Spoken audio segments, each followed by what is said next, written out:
만약에 다음 정부가 민주당 정부일 경우에는 임대차법 관련해서 어떤 변화가 있을 것이냐. 바로 직전에 임대차법에서 계약갱신권을 무제한으로 사용할 수 있다는 방식으로 임대차법 개정안이 국회에 올랐다가 이제 그냥 폐기가 된 적이 있었는데, 그런 거를 벌써부터 끄집어내가지고 봐봐라, 민주당 정부가 된다면 임대차법 무제한 개정으로 가가지고 임대시장에 대혼란이 올 것이다, 이런 얘기들이 지금 주류 언론에서, 그러니까 아까 앞서서 제가 윤석열 정부는 임대차법 별로 관심도 없었는데 그냥 왜 윤석열 정부가 임대차법 개정 못한 걸 어떡하나 하고 막 걱정하는 이런 거는, 벌써부터 이제 지금 현 야당에서 제시했던 임대차법 개정에 대해서 프레임을 지금부터 짜고, 이게 굉장히 중요하다고 생각하기 때문에 그 이제 친여 성향의 언론에서는 이런 프레임을 지금 잡고 가는 거죠.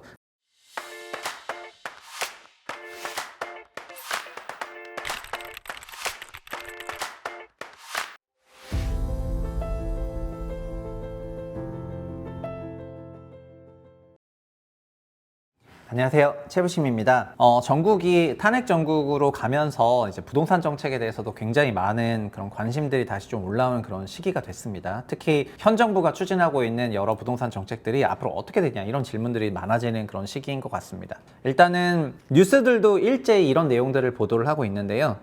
이데일리에서는 윤석열 대통령의 탄핵으로 인해서 길 잃은 부동산 정책이다, 이런 표현을 썼고요. 임대차 입법이나 재초안, 재건축 초과익 환수제 같은 그런 제도들이 이제 폐지하겠다고 했었는데 이런 거에 운명은 어디로 가냐, 이런 내용으로 기사를 썼습니다. 그리고 윤석열 정부는 출범 이후 공시가격 현실화율이라고 하는 그런 거 로드맵을 폐지를 했죠. 그리고 다주택자의 양도소득세는 완화했습니다. 기억을 잘 안 나시겠지만은 22년 집권과 함께 5월부터 바로 다주택자 양도세를 시행령으로 완화를 해줬고요. 그리고 재건축 초과이익 환수제는 또 폐지하겠다고 또 공약을 했었다가 폐지는 아니고 여야가 완화하는 형태로 좀 운영을 했었거든요. 그리고 임대차 3법이라고 하는 계약갱신 청구권, 전월세 상한제, 전월세 신고제의 경우에는 이건 그냥 임대차법에 들어있는 건데 이거를 전면 재검토하겠다, 이런 것들이 주요 대선 공약이었습니다. 근데 대선 공약임에도 불구하고 이 중에서 적극적으로 추진한 거는 양도소득세 완화 정도가 약간 유일하긴 했었어요. 근데 이 중에서 시장에서는 임대차법에 대해서 관심이 정말 많아가지고 계약갱신 청구권이나 전월세 상한제나 이런 것들이 임대인에 대한 약간 역차별이다, 이러면서 이걸 무조건 바꿔야 된다, 이런 얘기를 했었다는 거거든요. 근데 과거에는 그랬었는데 요새는 이런 얘기를 하는 사람이 없어졌지만은, 근데 어쨌든 윤석열 대통령 탄핵으로 인해 가지고 이런 공약들이 완전히 이제 증발될 가능성이 있으니까 기사들이 나오고 있는 것 같습니다. 요거는 제 코멘트인데, 윤석열 정부 들어서 임대차법 개정 시도는 사실 없었습니다. 정부가 별로 신경을 안 썼습니다. 지금 잘 생각해 보시면은 22년에 만들어지고 인수위에 부동산 그런 구루가 없었지 않습니까? 부동산 정책을 만드는 거는 소위 부동산 우파라고 하는 그쪽 지식인들 체계에서 만들었는데, 인수위 멤버에는 부동산 전문가가 없었고, 국토부 장관은 원희룡이 국토부 장관 됐었는데 본인이 국토부 장관 될 걸 또 몰랐다가 어느 날 국토부 장관이 됐다고 이제 후문이 많았었기 때문에, 그리고 나서 국토부 장관을 또 잘했냐? 또 이제 그거는 아니었으니까요. 여튼 그런 상태에서 됐었기 때문에 이제 임대차법 개정 시도는 좀 거의 없었다, 이렇게 말씀을 드릴 수가 있을 것 같습니다. 근데 이번에 윤석열 탄핵과 관련해서 기사들 나오고 보면 저 모조리 임대차법이더라고요. 그거를 보면은 어쨌든 이제 언론들의 보도 행태를 잘 알 수가 있는데, 사실 지난 2년 반 동안 임대차법에 아무 관심도 없었던 정부가 그냥 퇴진하게 되는 그런 상황이 났는데, 우리 임대차법 못 고쳐서 어떡하나, 이런 얘기를 언론들이 막 쏟아내는 걸 보면은 진짜 저는 이런 게 되게 문제라고 개인적으로 생각하는데, 정부가 열심히 하려는 거를 못하게 됐을 때 아쉽다고 해야 되는 거지, 할 생각도 없었던 거를 못하게 되면은 아쉽다고 하는 게 어디 있어요? 진짜. 그래서 이거는 저는 프레임을 만들고 있다, 이미. 그러니까 이미 대선 윤석열 탄핵 전국에서 그 부동산과 관련한 프레임을 이미 만들고 있긴 하다, 약간 이렇게 생각을 하고 있습니다.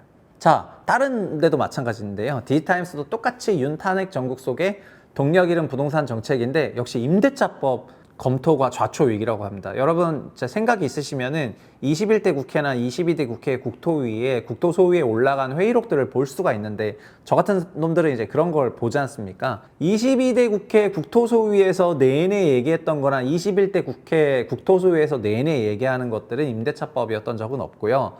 노후계획도시법이었습니다. 노후계획도시법. 그래서 그건 진짜 열심히 했었는데 요거는 한 적이 없었습니다. 근데 지금 다들 임대차법 못 고쳐가지고 한국 망하는 것처럼 글을 써놨습니다.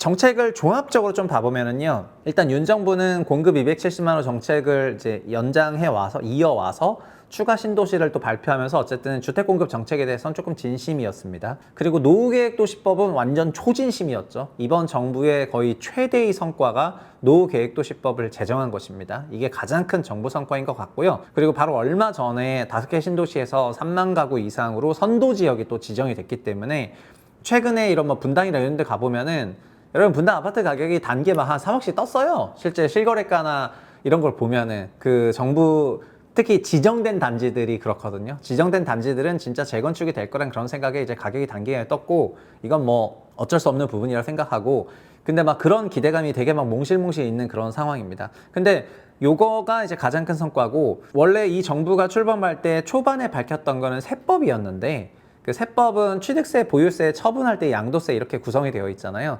근데 보유세 중에 그 꼭지인 종부세 같은 경우에는 22년에 여야가 합의를 했습니다. 합의를 해가지고 소위 물종부세를 만들어 놨고요. 종부세 부담이 이제 완전 없어졌습니다. 과거 문재인 정부 때는 종부세 때문에 나라 망한다 이런 얘기가 되게 많았었는데 지금 종부세가 사실상 완전히 없어졌고요.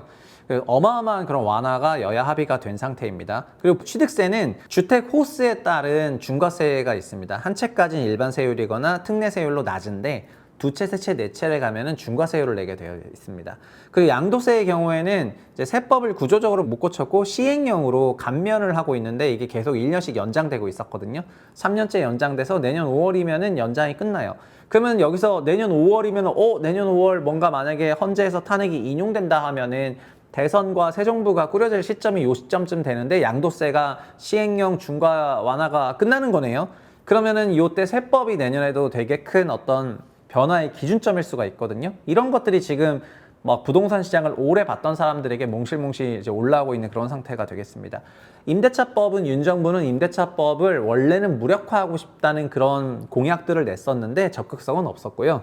근데 여기서 이제 사람들의 가정은 만약에 그렇다면 다음 정부가 민주당 정부일 경우에는 임대차법 관련해서 어떤 변화가 있을 것이냐. 바로 직전에 임대차법에서 계약갱신권을 무제한으로 사용할 수 있다는 방식으로 임대차법 개정안이 국회에 올랐다가 이제 그냥 폐기가 된 적이 있었는데 그런 거를 벌써부터 끄집어내가지고 봐봐라 민주당 정부가 된다면 임대차법 무제한 개정으로 가가지고 임대시장에 대혼란이 올 것이다. 이런 얘기들이 지금 주류 언론에서 그러니까 아까 앞서서 제가 윤석열 정부는 임대차법 별로 관심도 없었는데 그냥 왜 윤석열 정부가 임대차법 개정 못한 걸 어떡하나 하고 막 걱정하는 이런 거는 벌써부터 이제 지금 현 야당에서 제시했던 임대차법 개정에 대해서 이제 프레임을 지금부터 짜고 이제 싹딱 이게 굉장히 중요하다고 생각하기 때문에 소위 기성 이제 뭐라고 해야 되나요?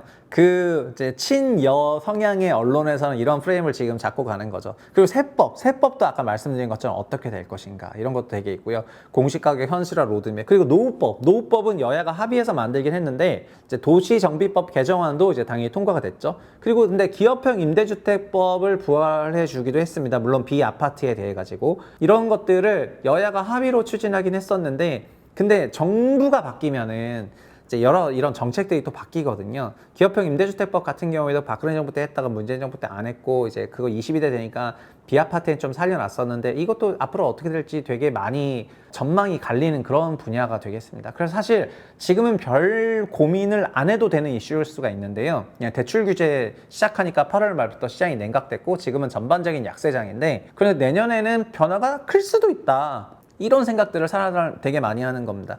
만약에 대선이 25년에 존재하는 경우입니다. 헌재가 만약에 탄핵을 인용하게 되면요. 그럼 양당이 대선 후보를 내고 대선 공약을 만들 겁니다. 벌써부터 대선 나가겠다 이렇게 설레발치는 사람들이 있습니다. 근데 해당 대선 공약들에 당연히 부동산 정책이 들어있게 되겠죠. 그럼 그때부터 부동산 정책을 어떤 걸 생각하는지 볼 수 있게 되고 현재는 거기까지 나오지도 않았기 때문에 아직 헌법재판소의 판결도 나오지 않은 상황이어가지고 이거를 논의하는 것이 되게 아직은 큰 의미가 없을 것 같습니다. 오히려 윤석열 정부에서는 GTX DEF 같은 그런 노선들을 막 발표했었는데 이제 DEF 노선 같은 경우에는 안 될 가능성이 되게 커 보이고요. 여기 막 공들였었는데 그리고 노후법도 사실 GTX DEF나 일기 신도시 재건축법 이런 것들은 대선을 앞두고 발표했던 되게 선심성 공약이었는데 근데 그러다가 노후법은 실제 이제 통과까지 됐습니다. 근데 GTX DF는 이제 안 될 가능성이 되게 커졌다고 봐야 되겠죠? 물론 그럴 수도 있고 아닐 수도 있습니다.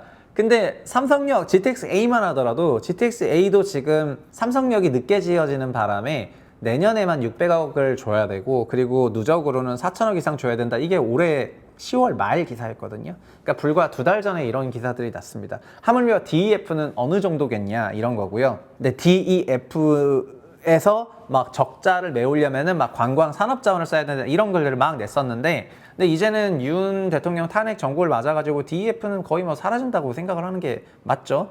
그러니까 어떤 방식으로 다른 정책이 쓸 거지만은 그 정책에 대한 전반적인 그 가이드라인이 일단은 양당이 대선 후보가 나와야 확인할 수가 있다 이런 생각이고요. 그래서 일단 1차적으로 헌법재판소 판결을 보고 만약에 헌재에서 부결을 해버리면은 그러면 GTX DF 날아가는 거고 임대차법 개정으로 막 드라이브 걸고 막 이렇게 하는 거 아니겠습니까? 그래서 이런 것들이 대단한 관전 포인트다. 이렇게 말씀을 드리겠습니다. 헌재가 탄핵을 인용하면은 부동산 정책 시기에는 진짜 지난 한 20 몇 년 동안의 정책들을 다 끌고 오면서 완전 빠르게 돌아갈 것 같고요. 양당이 아주 적극적으로 진취적으로 부동산 대책을 낼 거라고 생각을 하고요.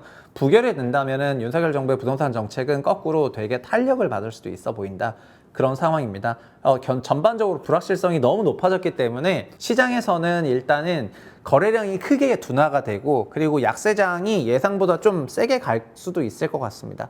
그리고 지금은 관료를 중심으로 정부가 움직이고 있잖아요. 근데 16년 말에도 이랬었는데요. 오히려 박근혜 대통령 탄핵되고 나서 한 3개월간 진짜 대한민국이, 저는 그때 선진국이라고 많이 느꼈는데, 그 관료들의 전문성이 완전히 인파워먼트로 이제 각 부처로 가다 보니까 나름 잘 운영이 됐었어요. 전 지금도 비슷하다 생각하는데, 개별 관료들이 소위 말이 안 통하는 그 윤석열 이제 그 얘기를 듣다가 지금은 독자적인 판단을 내릴 수가 있게 됐기 때문에 오히려 여러 정책들이 기민하게 나올 수가 있다고 생각이 되고요.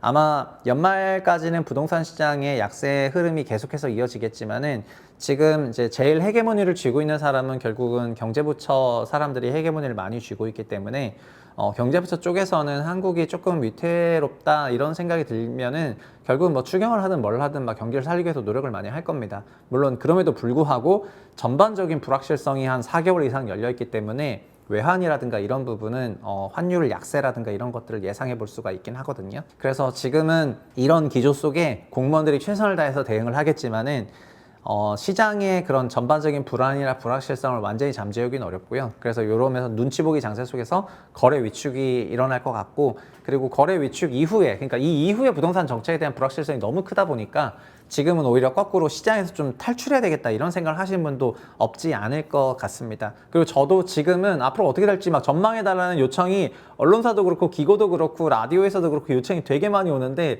뭐 지금 당장 헌재에서도 어떻게 할지 모르겠는 마당에 헌재 이후를 예상하라는 건 또 가정의 가정이니까 거기까지는 아직은 너무 좀 앞서간 것 같고, 그 다음에 만약에 정말 대선을 하게 된다면은 그 양당 대선 후보 정책 보면서 그때부터 얘기해도 늦지 않는 것 같다. 근데 지금 내 개인적인 생각에서 부동산을 적극적으로 할 생각은 아직 없어 보이고, 정말 자가 목적으로, 주거 목적으로 부동산 하시는 분들은 소득의 6배 이내에서 DSR 관리하시면서 대응하시라는 말씀을 꼭 드리겠습니다. 오늘 여기까지 하겠습니다. 감사합니다.